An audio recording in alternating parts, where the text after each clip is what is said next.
This is Andy Parole for Boxing Social in association with Betfred, and once again I'm delighted to be joined by John Fury. John, once again, thank you for allowing me to come up to interview you. How have you been keeping? I've been keeping very well, a little tired from last weekend, but I'm okay, yeah. It's all the excitement, but I'm glad you're here, and nice to see you again.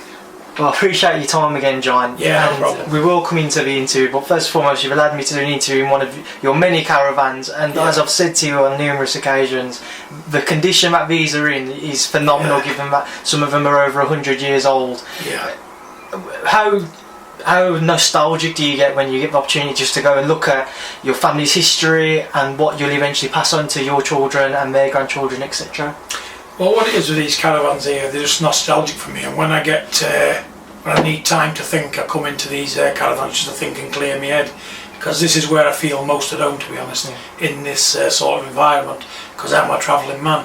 But yeah, this is 1925, you know, it's it was built by a firm in Newport for a family, and it come into my hands, and as you can see, I've kept it in good order. I just love looking at them, they're part of my life, they're history, a part of history for me. And that's, I can't get away from the fact that I absolutely adore these things. When you come in here and you know, you like say, you have a sit down, you get to look back on a different life that you'd had when you was younger. Yeah. Do you ever feel like you wish that you could get back to that and maybe go out? I know you said you're going to go out and use these again, but I mean more so and make more of them. Not really, because I know the times when these was used as homes on family basis, that them times will never come back. People's changed, things have moved on. You know, these things was brilliant then, but now in this day and age they don't fit so many people, because a lot of people even today, there's only certain places you can go with these, like steam rallies, fairgrounds and whatnot, to be appreciated by the older people still, you know. And there's only me what's sort of like, I'm old fashioned. New stuff don't do it for me, it don't float my boat. But you know, it's just nostalgia. It's a part of history, and like I say, I have them so other people can enjoy them. That's why I go to events up and down the country where people can still see them and get a glimpse into the past. Really, you know, and I'm trying to keep that alive as best as I can. Obviously, I think when I go eventually, you know, I don't know what's going to happen to them. Whether my boys will keep them and follow in suit in my footsteps, I don't know. But for now, I love them now. I'm going to enjoy them and let other people enjoy them as well, as much as I can. Is that the plan and the hope that eventually your children will take over and keep them in as good a condition as what you have? Hopefully, you know, like you say, we're living in different times now, and whether the interest is there, I don't know. You know, it's a dying out thing, and there's so many distractions in the world today to take the mind off stuff like this. But when you're like me, not interested in today's items, it's easy for me to get locked down into stuff like this, because there's nothing else interests me. Because I've done most things in my life, and I can get in these things here and I can remember and think back to how times would be then for people, and I get a buzz out of that, just thinking how times was back then, you know. So yeah, a one man's meat can be another man's poison, can't it? You know, but at the minute these are my meat, they're not my poison. I remember last time when I came and you said that, you know, once Tyson's fought, you'll come back over and you and your family will take the caravans out and you'll go away for a few days. What is the plan with that? How many of you are planning on going away?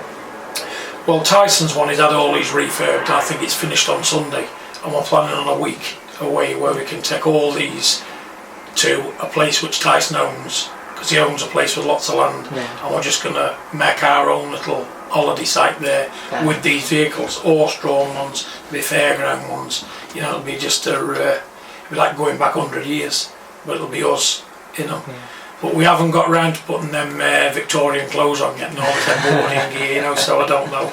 We'll see how we go. But for now, yeah, we're just going to enjoy them as a family, you know, because it's only going to be me and my own nearest and dearest that'll be in them, you know. And people, obviously, people pass by and they'll comment, because it'll be a spectacle. I can say that much. Well, I'd like an invite myself here, John. You're welcome, Andy. You're very welcome. It'll be a good experience for you. I look forward to seeing you when you go out there. Yeah. As I mentioned, Tyson, he's back now, you told me earlier. Yeah. You was on TV covering his fight. We'll start off there. How did you find the experience? You know what, thank you to BT Sport for having me. You know, it was an absolute enjoyable experience for me. Sat there with George Groves, the world champion, and Joe Joyce. You know, Paul Dempsey's a good host and all that. So yeah, enjoyed it very much. So I'd like to go back again. Any nerves? I'm always going to get nervous, no matter what I do. It's just the thought of things going the wrong way makes me nervous, because there's a lot at stake, isn't there? You know, Tyson's whole life is at stake, his whole future, and ours as well. Because without Tyson, our lives now, these caravans are all they're probably all I'd have. You know, but at the minute we've got Tyson, he's doing what he's flying. You know, he's probably the most famous athlete in the world now. You know, so I'm just enjoying it. Well, let's come on to Tyson and his second round knockout of Tom Schwarz. Again, another terrific performance, punch perfect displays, the best way that everybody's described it. What was your assessment of his fight? My assessment of his fight was Tom Schwarz come out very game. You know, like, I just thought, you know, when I was looking at him, I thought, you know what, there's something different about you. Everything Tyson done, he done. You know, the jumping up and down, the charisma. Whatever Tyson done, he wanted to not be left out on certain things, and he brought fight to the ring. From the minute the first bell went, he went straight over to Tyson. He was willing to trade punches with him, and he actually hit Tyson a few times. Caught him with a couple of body shots, a jab. You know, the left hook was missing Tyson's chin by inches, but when Tyson turned around to the orthodox position, he couldn't deal with it, and that's class. You know.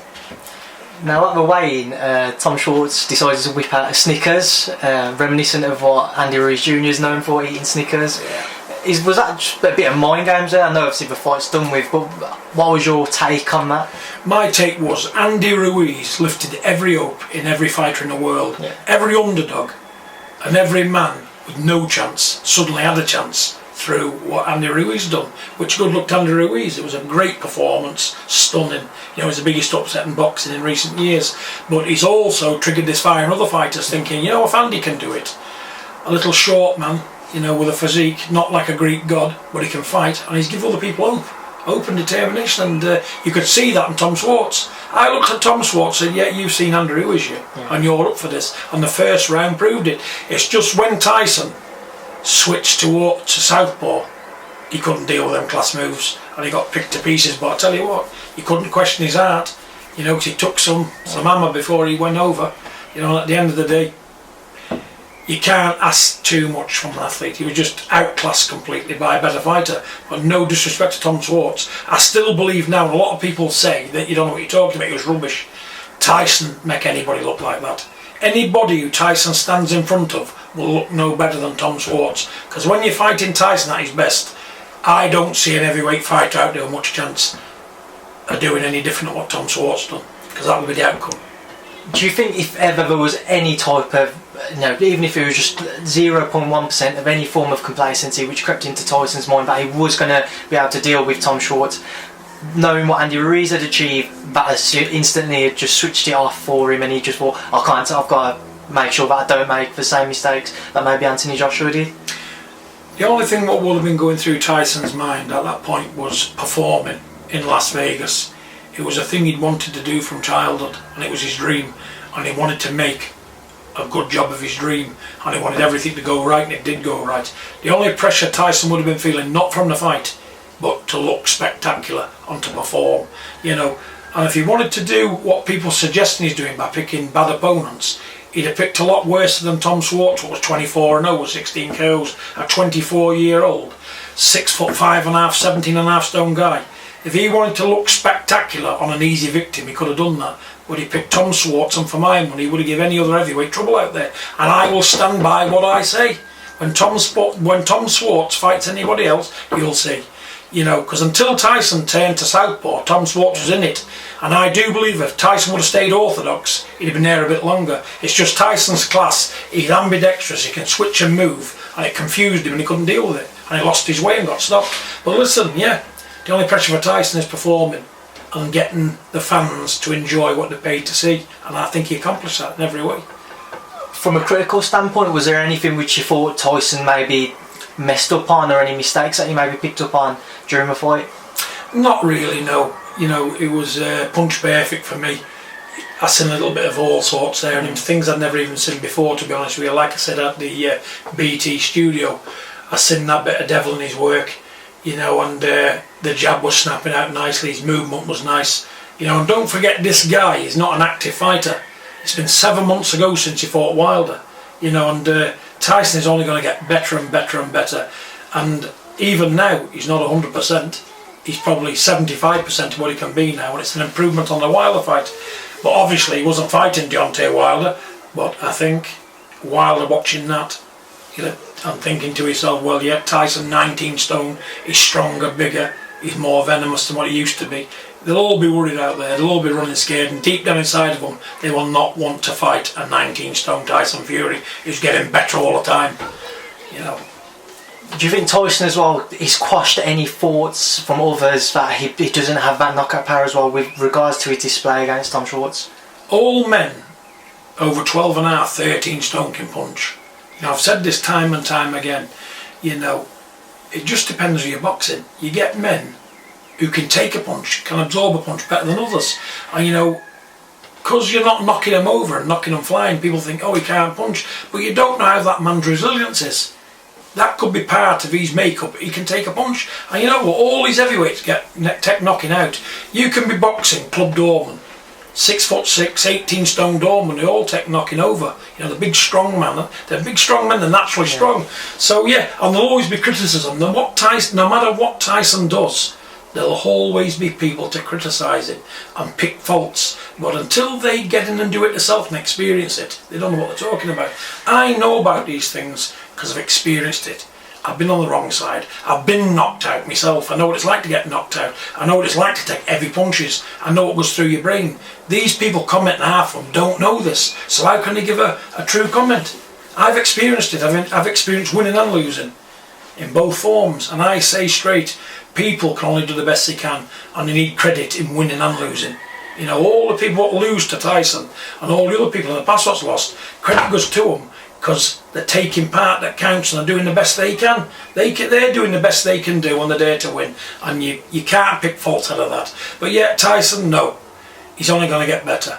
And the opposition he faces, he'll make them all look like that. So be in for a disappointment, because if you're thinking somebody is going to do this and they're going to give Tyson a good fight, and you're going to see this, you're going to see that, it's not happening. You mentioned Tyson can only get better. Just how good can Tyson Fury be? I think Tyson can absolutely be, when he's back to true form, the best heavyweight since Muhammad Ali. He's proven that. He's proven it time and time again. Look at the way he can slip them punches. I've never seen a man of his size and his weight can move laterally like he can. Tom Schwarz let his hands go. He throwed 6 or 7 punches at it, and everyone missed him. It was just a game, and he responded with a body shot, and that changed the fight for Tom Schwarz. It was a sharp shot. He was moving, he was bobbing and weaving, moving. He caught him with a shot to the body, changed the course of the fight. Tom Schwarz felt that power, and after that he knew he couldn't do anything with him. He thought, well, if I can't land on you, and you've caught me on the rebound with a body shot that's nearly took my breath away, I'm done. And that was it. He'd done the best he could, Ruiz. Not Ruiz, sorry. Schwarz done the best he could on the night. It wasn't nothing he'd done wrong. It wasn't how bad Schwarz was. It's how good Tyson was.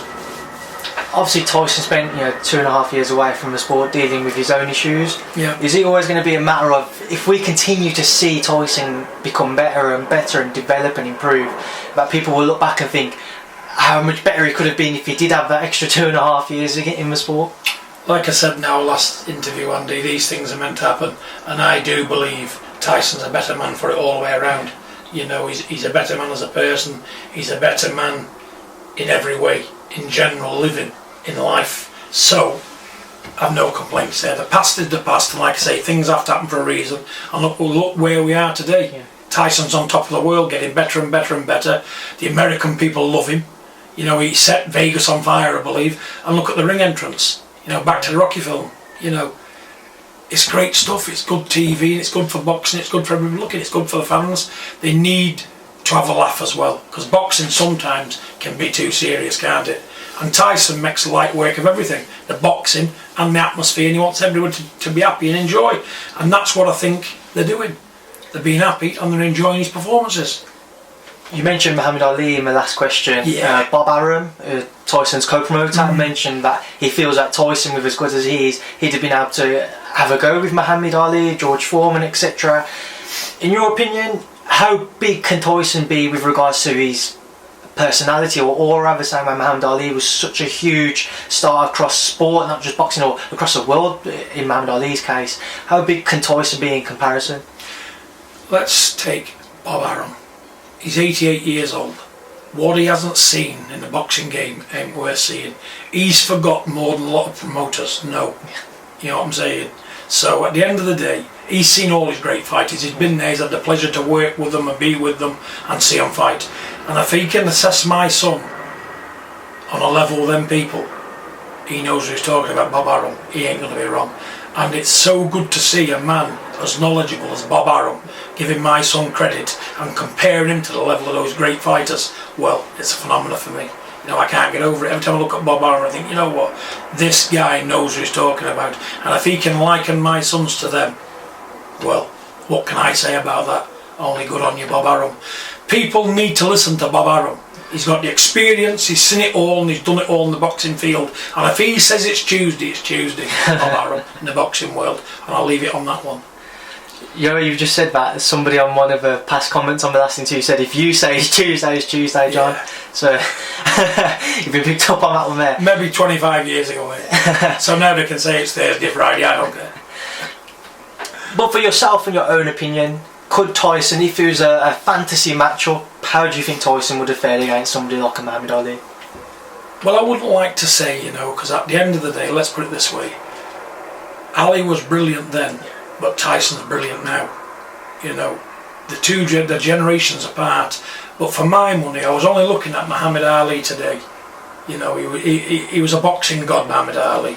You know, and just to have my son mentioned in the same breath as that man will do me. You know, and to say what they could have done if he would have fought, you can't really say that because they're two different people. You know, Tyson's a 6'9", 19 stone guy. He's a mover. Ali was a man 6'2", 6'2.5", 210 pound fighting weight. You know, but let me just tell you, two different people. The brilliance of both men had to be recognised and put down in history and recognised forever by every boxing pundit in the world. And I think Muhammad Ali's name will be remembered in generations to come, and so will Tyson's. But I have fond memories of Muhammad Ali because I grew up watching him, and I thought, you know, this man's a fighting machine, he's a fighting god. All the good things in my young life Muhammad Ali brought there. You know, I remember getting the BBC one at 8 o'clock, black and white TV. You know, we'd come back extra early in case we couldn't get the TV working to make sure everything was right for the fight. When Muhammad Ali was boxing, it was a major event in our lives, you know. My father, me and my brothers, even my mother would take part in watching it. She didn't like boxing, but she watched Muhammad Ali where he was that good. He had charisma, he had everything, Muhammad Ali. You know, and he was a smart, good looking, you know, he was a specimen of a man, wasn't he? You know, he was everything a man should be, but he could back it up and all. He could walk the walk, but he could definitely talk the talk as well, couldn't he? He had everything, that fella. You know, so yeah, my son likened to him, that'll do me. How old was Tyson when you knew that he could achieve what he has and become as good as a boxer as he has so far? I knew Tyson had these talents from a small boy, 10 years old. I took him sparring in Liverpool, he sparred, he done well. I just brushed it off, I thought, you know what, but I did take note. I thought, you've actually got something there. I thought, when you don't eat the McDonald's and eat all the junk food, you can actually fight. But I thought, you know what, yeah, loads of kids can fight, and I paid it no more attention. It was only when Jimmy Egan took him over. And let me tell you, I need to specify this, that Jimmy Egan's academy and Steve Egan, they made Tyson. They moulded him. They made Tyson what he was, took him through the amateur rank, got him to the England squad. They was there for him, they lived with him, and it was them what was telling me how good he was from the off. You know, and then my brother Huey, my late brother, he took him to the British and Commonwealth titles. You know, I think he was undefeated in some 20 fights. He transformed him into the professional ranks out of a tin shed in his backyard with rain running through the roof and bags what was probably Joe Lewis had probably at them when he was that old, you know. So yeah, credit to those people. Not a lot of people know that, but Steve Egan and his father Jimmy and my late brother Huey, they made Tyson what he was. And obviously Peter got him later on, and he done good things with him as well, took him to a world title. So I've got to commend everybody on that one. But like I say, Tyson, he's always had that class. It's shone from his first amateur fight. And there's a chap in Leicester, Nick somebody, forget his second name now, he said, you know that kid, he'd be the heavyweight champion of the world. Even then in his first ever amateur fight, and that was at RAF Whitton in Peterborough in 2005. One man said it, world champion. What a prediction. What was Tyson like as a young child growing up? quiet, shy. You know. Honestly? Yeah, he was. He was quite timid, Tyson was. If there was a bully's victim born, it would have been Tyson as a kid. He was like that, you know. He was one of them, very quiet, very shy, very inward. You know, he used to draw pictures all day. You know, he used to stare out the windows and start looking around himself. He never actually used to speak, Tyson. You know, and when he did speak, sort of thing, he was like very quiet. You know, you had to prize a conversation out of him. You say, "Are you all right, Tyson?" Just say, you'd reply with a yes and a no. He would. You know, but like, yeah, always quiet, right through his life. Tyson is a relatively quiet person. All this, what's come about now, it must have only just come about because it wasn't in him as a kid. I never ever thought in my wildest dreams it would be Tyson the showman today, from Tyson the baby, to two different people. But that just shows you, character comes out, doesn't it, at some point? What was a turning point in Tyson's life then that maybe made that little switch from this quiet young boy to this showman, as you've said? Probably breaking my ribs out there on that very green with the boxing gloves on when he was a kid. Because I was playing around with him with the boxing gloves on. He said, "I'll spar you." He said, "Because all them people I've watched them videos and how to beat the lot," he said. I said, "Maybe you could get the gloves on. I'll see what you can do now." And we're sparring about it, me and broke my ribs. I never said no at the time, but I tell you what, when the end of the round come, I sat on the wall and said, "Right, that'll do now." So I got business on. Ribs was broke. But I didn't want to tell him, I think you knew. And he's going, "You alright, Dad?" He said, "Looking a bit twitchy there." I said, "I'm alright, son, don't you worry about that." But ribs was broke, and he was 14. And from that time on, he seemed to change. He turned into this character full of confidence. You know, every time a boxer come on the TV, I can beat him, not a problem. I can do this, I can do that. But he could. And that was the fun part. Everything Tyson said he could do, he did, and more. You know, so that's Tyson. Did you have a trip down to hospital after you broke your ribs? I did, to be honest with you. I didn't say how it happened. I said I jumped over a wall and it was a bit low the other side and I thought. Told a lie. You couldn't say a 14-year-old could have done it, could you? So they just said, "Go and wrap them up." He said, "And you'll be alright now. 3 or 4 weeks or so." Obviously in Tyson's case, it's a matter of what's next. He said he'd love to get out again this year, at least once more. Yeah. What level of opponent, if off the top of your head, do you think would be a suitable matchup for Tyson? One name which has been creeping up, who's been calling him out, is Jarrell Miller. Is that a fight which you guys would like? To be honest with you, Jarrell Miller's a name, but I don't think Jarrell Miller's as good as Tom Schwarz, to be fair with you. Okay. So that's that one. But I think, to be honest with you, it's up to his team, of course, and his promotional people. It's just my opinion and mine only. What his personal team who's looking after him, it's their shout. But I would say I'd take Herbert Pulev was a good opponent. Pulev or Adam Kawanaki, young beaten Polish kid. I don't know, you know, I think he can beat them all, to be honest with you. The top 5, who's in the top 5? There's only Joshua there, isn't there? Joshua, Ruiz, Dillian White. Dillian White's another one. Yeah, Dillian White. But I don't know how that will play out because the fight won't be in England, will it? And whether Dillian's prepared to travel, I don't know so much. But the thing is, if the money's right and everything makes sense, Dillian White's good. You know, even though I think he'll pose no more of a threat than Tom Schwarz. You know, Dillian White's a good fighter, he's improved. But looking at the close fights with Derek Chisora, and look what Tyson did with Derek Chisora, played a game with him. And he had 2 50-50s with Chisora, who he had an argument to say Chisora had won the first one, and he was well in the fight in the second one. White pulled a big punch out and stopped him. Good luck to Dillian White. Those men are just not in Tyson's class. They're Tom Schwarz class, you know. And I can't honestly think, apart from Deontay Wilder, who's going to give Tyson a run for his money, because the fans are going to be disappointed, because that's going to be the outcome until he fights somebody what's got the credibility to pose danger, and those haven't. Luis Ortiz, not a problem. Joe Parker, not a problem. All those people, Tyson will do that to them in some kind of fashion, you know. So I don't know who will give Tyson a fight. Looking at Tyson Saturday night, I don't even think Deontay Wilder will give him much of a fight these days, because when Wilder fought him, you know what, for my money it should never have took place, because it's like sending an athlete in bad health to fight, and that's what they did. They sent on unhealthy Tyson Fury to fight for the WBC Championship of the World, and he still won. Tyson this time will be too strong, too powerful, and he'll know too much for Deontay Wilder the second time around. But it's getting them to fight. Tyson will fight anybody. Tyson's fighting people now who they can get, because all of these people do, they price themselves out of it, they want too much, and the fights never get made.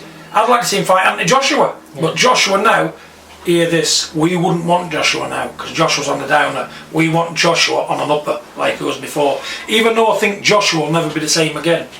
You know, but we're not even going to contemplate messing Anthony Joshua, because he's on a downer and he's not the fighter he was. And until he gets back to that level, there's no point even mentioning him. You know, and who else is there? Who else? I don't know. You got the Dillian Whites, you got these other people, and blah blah blah. They will not give Tyson a contest. They're not good enough. They're not classy enough. You mentioned, none of these heavyweights can give Tyson a problem, as you've said. Where do you stand with regards to then, the Deontay Wilder rematch is supposedly set for early next year? If Tyson's to go out once more this year, how does he stay motivated and doesn't look past an opponent knowing that he's got such a big fight just a matter of a few months down the line? Until two men are in the ring facing each other, you can't call nothing. Because fights get made, they sign contracts and God knows what, but when it boils down to it, it don't really mean a lot. Until those men are facing each other in the ring, anything can happen. I've always said, until I'm watching both men in the ring and the referee's giving the instructions, they're not fighting. Because anything can happen, can't it? It's a long way off. I don't look any further than tomorrow, never mind in a year or 6 months, because it can't, because things happen in life to change circumstances. And until they're fighting in the ring, then you can say it's on. But apart from that, no.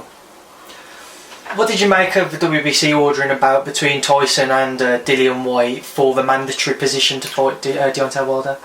Absolutely ridiculous. Tyson's already beat Deontay Wilder, the world's seen that. And we had to go back to our own British judge to confirm the robbery. But I'm not going to go into that, that's past. Yeah. We'll talk about the present. Let Deontay Wilder fight. Let Dillian White fight Wilder. Let him prove himself. My son's proved all he needs to prove with all the heavyweights in the world. He's beat him in bad health. Let somebody in good health pick up the mantle for a change. Why don't the WBC give Dillian White his shot then? Why not? He's earned it. He's earned it. Double and treble, he's earned that shot, so give it to him. Because I know one thing, if Tyson's a WBC champion, he'll be giving everybody a shot, and he will get a shot. Because it's not if he gets the belts back, it's when he gets them back. And when he gets them back, he will fight everybody. All comers and goers, Tyson. All challenges are welcome.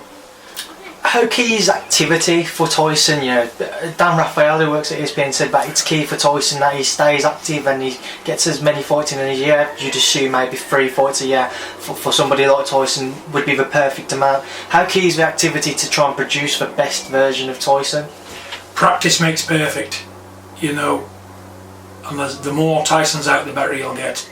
It's like a car. When it's parked up for a year, it don't drive the same when you get into it, but you get into a car that's drove daily, it drives better. So he can't get enough work, Tyson. The more he's out, the better for him. You've heard of the saying, polishing your tools to keep them sharp, and that's what he needs to do. The more he's out, the better and better he'll get. There's no limits to where Tyson can go to improvement. He can improve every day.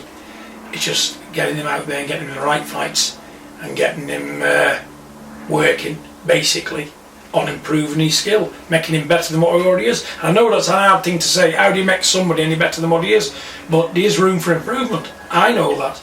And only work will find that improvement. Until you keep a man inactive and keep him on the bench, so to speak, he's never going to improve. But if he's fighting, even if he's having a ring walk, it's better than doing nothing. But now, we're sourcing the levels of opponent and we're going to pick them what we think can give him a fight. That's why Fury-Schwarz was picked, because he was 6'5½", he was 17.5 stone, and he was unbeaten. And he was in the best. He's in the best years of his life at 24. And we only can go on records and ratings. And he was rated number 2 in the world, and number 7 by some other governing bodies. So Fury-Schwarz had done nothing wrong. So we're looking at people like that. We could pick at people all day. Oh yeah, he's had 30 fights, he's lost 4, but blah blah blah. But the 4 he's lost suggested he wouldn't be any good to Tyson Fury. So what's the use in bothering them kind of people? You want the unknown quantities to test Tyson. Like Schwarz, he could have been a future world champion himself. We didn't know, the public didn't know. Tyson gave him his chance to fight. And for my money, you know, he'd done all he could under the circumstance, because he was fighting the lineal heavyweight champion of the world and the best out there, in a lot better form than when he fought Deontay Wilder. So let's just give credit to Tom Schwarz. Again, you know, it's not how bad Tom Schwarz was, how good Tyson was on the night. And that will be the case time and time again with Tyson. The only way Tyson can get beat at this level now is if he gets complacent or he loses interest or he's not concentrating. When Tyson Fury is fully focused on his game, I think he's unbeatable. I've not seen the heavyweight about today what could trouble him. How difficult will it be to match Tyson? You know, everybody will look at those performances, especially on the back of the Tom Schwarz victory. Away from Deontay Wilder or an Anthony Joshua, who else out there is going to look at that and think, yeah, that's a fight worth taking, in your opinion? It's a good question, Andy. It's a very difficult one to answer. I just don't know, because let's put it this way: you're going to have to pay them a lot of money to get beat up like that, because they know the outcome. They know it. A fighter knows himself whether he's in with a chance or not. And when they're going in that ring with him, if you think you haven't got a chance, there's no point being there purely for the money. But I don't know. I'd like to get this Usyk. Is his name Usyk? Usyk. I'd like to get him in. The cruiserweight unified. Yeah, cruiserweight. The only thing what puts me off, he's too small. Yeah. You know, and everybody will say, oh, Tyson, it was a little man against a big man. You know, and vice versa. He's done no great. Usyk was a blowed up cruiserweight. You know, no matter how they're blowing Usyk's trumpet now, when Tyson does that to him, they'll all say, Usyk was no good, he was a cruiserweight, he wasn't a proper heavyweight, he was a small guy. He wouldn't get any credit for it. So what does Tyson do? It's a catch-22. I say box everybody. Box everybody, all comers and goers, whatever they say, Bob Arum and co, and Frank Warren, let them decide. Let them roll them up and Tyson will knock them down, no matter who they are. And obviously, I do have to ask, if the Wilder fight is announced for early next year, how do you see the fight playing out? If and when it happens, and it is a big if, let's put it this way, I see Tyson on the offensive more, getting more physical than what he did last time, because this time he'll have the strength to do so. He'll be pushing Deontay Wilder back more, he'll be engaging in more, let's just say, more like grappling. The referee will be sweating cobs this time because he'll be working. Tyson will be all over him, he'll be pushing him, he'll be rolling him, he'll be pushing him back. And I say Deontay Wilder runs out of steam in about 8 rounds and gets stopped this time. Now I want to move on to the other heavyweight fight, which we did briefly touch on earlier on, Joshua Ruiz. What was your thoughts on that shock loss for Anthony Joshua? Again, it was disappointing from Anthony Joshua, but there's only Joshua knows what went wrong. And I do believe it was just observation by his team, poor observation, what caused the problem. You know, because he was doing nothing wrong, Joshua, up until he got caught. Now, for my money, I would have said to Joshua, when he had the knockdown, okay, let's have a look. It was up to his corner to observe how hurt Ruiz was. And if that would have been me in the corner, I'd have said to Joshua, no, don't attack, he's not that badly hurt, it's a flash knockdown, it's early doors, he's still strong, get back behind the jab, and let's just have a look and assess how hurt he is before you commit an attack like he did. But what happened? He caught a strong Mexican, floored him, what I call a flash knockdown, but the Mexican was still strong, and he put himself straight in the firing line and got caught.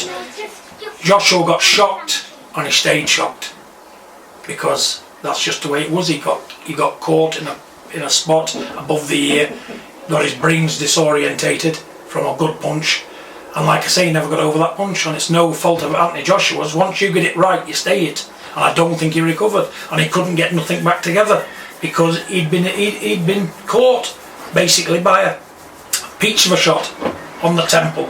The worst place to get it, really, on the temple, because it does take a bit of time to come round. And Ruiz was that good, he weren't letting him off the hook, was he? Pressurising him, he knew he had him, and he was forcing the fight all the time. And I just think Joshua crumbled, and it was all to do with a one punch when he went after him, when he did prematurely. There were rumours that he got knocked out in sparring a week before the fight and he had a panic attack in the dressing room. When you was looking at him in his ring walk or in the ring just beforehand, some people have picked up on that and think there may have been something there. When you was looking at him, do you think any of those would have been a possibility, or there was an issue beyond the fight? Absolute rubbish. Because if that was the case, if you get knocked spark out in sparring, you're out for 28 days. So it can't be true, because he wouldn't have been fighting. And if that was the case and he was fighting, there's people need to take a close look at these people around him. Because I don't think that happened. We hear everything, all these talk and all this happened and that happened, Chinese whispers, all propaganda.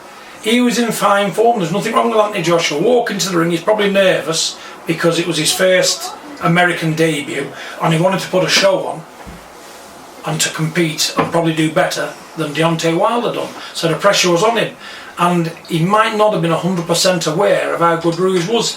Basically, got complacent because he thought it's going to be easy, like every other time he'd boxed. He had help with the referees, everything was on his side. But this time he was in America, And I know for a fact he didn't get the same help off that referee than what he would have got here. But that all determined to the outcome because he was in deep water and didn't know where he was. He thought this ain't meant to be happening, that's not in the script, this ain't in the script, and he fell apart. It was only experience, he's only young, isn't he? How damaging is that loss with regards to... Out! I'm busy, go down there. How damaging is that loss with regards to that potential matchup with Tyson? Say that again, Andy. Sorry, I know there's a couple of kids running around there. How damaging was that loss for Anthony Joshua with regards to making a fight with Tyson? I know you've already mentioned that it's not a fight you're even considering now. How big of a loss is that for that fight and just for British boxing in general? It was a devastating loss because the bubble's been burst, hasn't it? He's not this myth, he's not this unbeatable man people seen in Anthony Joshua. Because I do believe 99.5% of the population thought Joshua was the best thing in the world and he could beat anybody. They believed in the hype, but he got found out, didn't he? And it come from the most unlikely person. If you go back to what Tyson said in a recent interview, two of the most finely conditioned athletes in the last 25 years have been beat by fat men. So it says something. It's not how you look, it's how you can fight. And on Joshua's night, he just met a guy who was a natural born Mexican fighting man, a little machine, is Ruiz. And let me tell you, Ruiz, now he's champion, he's going to raise his game. He's going to be better than when he fought the first time. They've got a job to do getting them belts back. I think it was a mistake because when things started to go wrong, when Jarrell Miller pulled out with drug issues, they should have assessed everything and say, you know what, we'll leave this for another day. It started to go wrong. There's nothing right about it. Let's retreat and regroup. But they went forward with it all. Regardless of what the consequence might be, they carried on with it because they believed his team that he was invincible, and I knew different. The only thing I'm sad about, it wasn't Tyson what did it, because I knew right from the word go that when Tyson met Anthony Joshua there'd only be one winner, and I wanted that to be our night. But good luck to Ruiz, because he stole the thunder. And what a great time for Mexican boxing, because the unthinkable happened. You got this Adonis in front of you like Anthony Joshua, you got this small 6 foot, let's just say fat, nothing to look at, Mexican. What came there were not a prayer of beating Anthony Joshua. And what did he do? He turned the boxing world upside downwards, in 7 rounds. So good luck to him. But I don't see where he can go from here now, Joshua, because he's in between a rock and a hard place. If he doesn't take his rematch, the belts will stay in America for a long time, because it's been 25 years since they've had them there and they're going to hold them hostage as long as they can. It's like, the way I see it panning out, if Joshua doesn't have the rematch, Deontay Wilder will fight Ruiz at some point for a unification fight. And I've got to favour Wilder in that fight, have to do, because of his power, his sharpness, and I just think he's too easy to hit Ruiz. And at some point he will get chinned. So all the belts then are in America, and all you've got then is Tyson, the slipperiest, craftiest, agile heavyweight since Muhammad Ali, challenging. So what are they going to do? They're going to say, we're going to go around him. We're going to keep these belts here for a bit. And you know what? They could hang Tyson out to dry for years. Tyson may never get his shot, you know, because it's happened before, hasn't it? It might be a case of the great fights might not happen. Not on our side, on their side, just because they want to keep the belts in America. Because they know once Tyson gets them belts, they ain't getting them back for a decade. You know, so that'll be what they'll be thinking. So yeah, catastrophe, disaster, Joshua losing to Ruiz. He should never have been in America.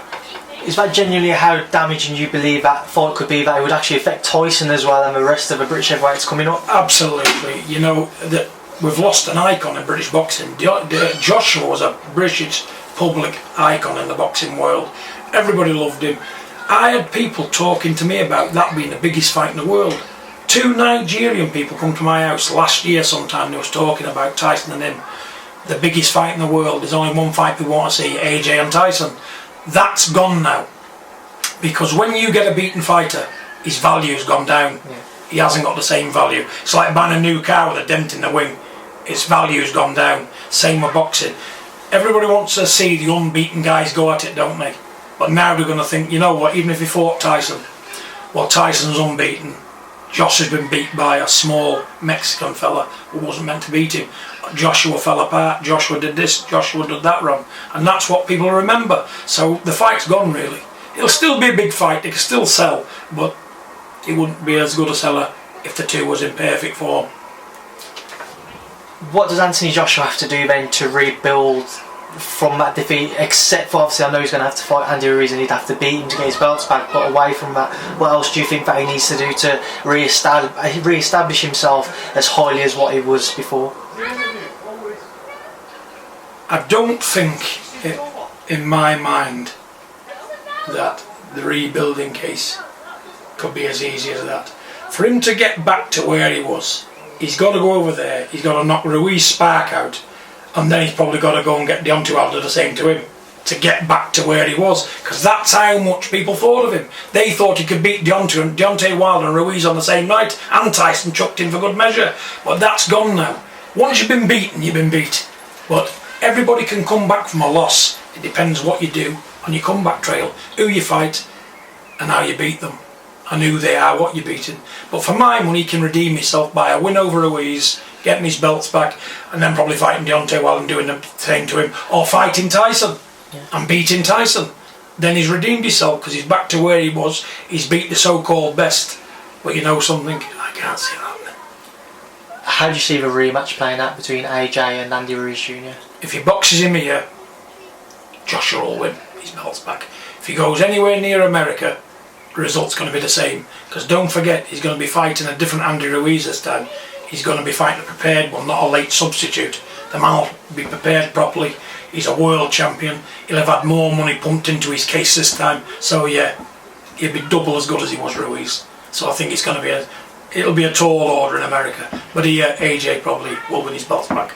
It's a kind of a lose-lose situation for Joshua then, because even if he was to win his belts, if he was to fight here, then people say he's come and run away from the United States. Whereas if he was to go over there and if the same was to happen, who knows where his career goes on the back of 2 defeats. That's what losing does. It puts a cat amongst the pigeons. It ruffles everything. It undoes everything. All the hard work what's been done, a loss undoes it all. You know, and to be honest with you, it's a long, hard road now for Joshua. Does he need to look at his trainers? Does he need to look at a team around him? I don't know. If he's happy, the world's happy. But he made a lot of mistakes that night, what he shouldn't have been making. A man, Olympic gold medalist, a 20 and odd professional fighter, and then he boxes like that. He'd done everything wrong. You know, he looked like an amateur in there, right from the off. He was letting a small guy back him up, instead of going to the centre of the ring, popping out that big powerful jab. Here, have some of that, try some of that. He didn't do that. A man of his physical stature should have got to Ruiz, let him feel his presence by the power he had. But he never. He was tentative, it was all back foot stuff. Why would AJ at 6'6", 18 stone be on the back foot with a shorter man? Ruiz should never have got near him, working off the jab alone. and just picked him to pieces and wore him down on the jab, and he probably might have stopped Andy Ruiz or won on the wide points. But what does he do? Played the most amateurish game I've ever seen in my life. You know, the puncher, I think, was trying to copy the Tyson jab, wasn't he?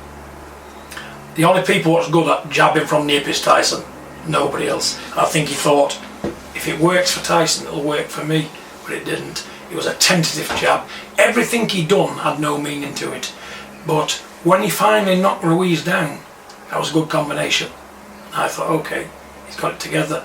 But when I seen him rush in like he did, oh, I thought, look here, you can't do that in a freshman. And he got straight back up with Ruiz. You always know from man's eight the way he gets up. The man got up like he'd never been knocked down. So why he rushed into him to finish him off like he did and expand so much energy? I don't know what happened. It was like a brains. Brains wins fights, Andy. Brawn doesn't. You can be the strongest man in the world. If you've not got this to back it up, you're not going to win much, are you? And what he done with Andy Ruiz, he stopped thinking, he stopped using his brains, and it cost him the win, being stupid. Now, away from the leading heavyweights, I just wanted to get your thoughts on another fighter who I know you know well. He trains over with Tyson. Nathan Gorman, in preparations for his battle with Daniel Dubois. What are your thoughts on that fight? Now, that's a fight. That's one I would not want to miss. I can't pick a winner. I'm going to say my nephew Nathan, because he's my cousin's son. Nathan's a tricky boxer, but there's one thing what sets Nathan apart from Daniel Dubois. Brains. Nathan's a clever boy. He's good at what he does. You know, he boxes well. He's a good thinking fighter. Is Nathan Gorman, and for his age, he's more advanced, I think, than Dubois to me. But Dubois' a big puncher. He's knocked everybody out. Strong lad. But they've both got to be on form, and I just think the superior intelligence will determine the verdict on the night. I've got to swing to Nathan. Not because he's my nephew and his relation to me, is what I think. I just think Nathan is a more thoughtful boxer. He'll think about what he's doing more, and I think he's got the edge in brains. And he knows, and he'll be more calmer on the night than the other one, to be honest. That's just my opinion, nobody else's.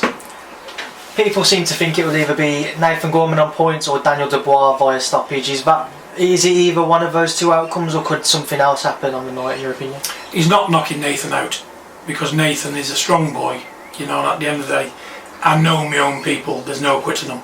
They will fight, and there's no breath in the body. All the time Nathan Gorman can pick his two hands up, he'll be in the fight. And I don't see him getting anywhere near Nathan to land them bombs, because Ricky Hatton will be aware of how hard Dubois can punch. So he'll be working on different things in the gym. And I think tactical brain power, if they work on that, I think that'll be enough. But it's the occasion again, British title, they're all trying to live up to what Tyson does, they're all striving to get forward. It'll be a great night of boxing, but it's which one handles the occasion better, because they know the winner goes on to bigger and better things. And I just hope that Nathan can handle the situation as well as I think he can. I'm sure he can. And another fight which happened over this past weekend, I don't know whether you was covering it or not, as I say, I was there. Josh Warrington versus Kid Galahad. Did you manage to catch that fight, John? No, I didn't. I just watched it briefly, but for my money, I've got to speak the truth, I thought Kid Galahad won the fight. Okay.